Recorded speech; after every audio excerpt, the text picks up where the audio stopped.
Perhaps the most famous physician in ancient times was a man in the 5th century before Christ named Hippocrates.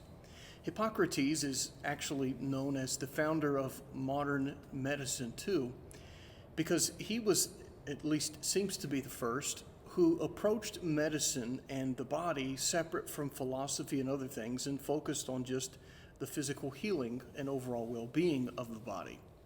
It is said, according to the writings of Plato, that he often charged people for fees in order to see them and care for them, much like a doctor would today, and is even the one where we get the phrase Hippocratic oath. In times past or historically, those who become physicians would take this Hippocratic oath, and essentially it is an oath implying that they will do their absolute best to help a patient. They will protect the confidentiality of a patient, and they also will pass on the secrets of medicine or what they've learned to the next generation. Well, as much as we owe Hippocrates for the influence today in modern medicine, I want you to think about him in contrast, in comparison as well, with Jesus of Nazareth. Consider the following quote by Dr. Frank Davey. He notes that Jesus reversed the social priorities of his day by demonstrating and teaching a special concern for the poor and the disabled, the outcast and the underprivileged. Such people had no claim to attention until Jesus became their champion. One cannot imagine Hippocrates showing much interest in a prostitute in trouble, a blind beggar, the slave of a soldier of the occupying power, a psychotic foreigner clearly with no money, or an old woman with a chronic spinal condition. Yet Jesus not only did so, but he expected his followers to do the same. Hippocrates did a lot of good and was a good man. But Jesus did so much more and was a greater man because he was the greatest man that ever lived. And the reason why he was the greatest man that ever walked among us is because of the fact that he was more than a man. Let me share with you a passage of Scripture from the Gospel of John, chapter 1.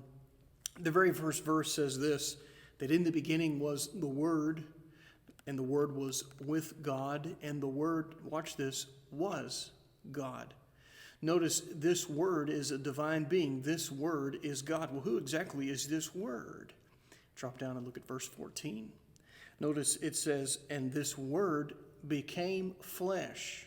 He literally became a human being and dwelt among us. Interesting enough, that word dwelt carries the idea to set up a tent.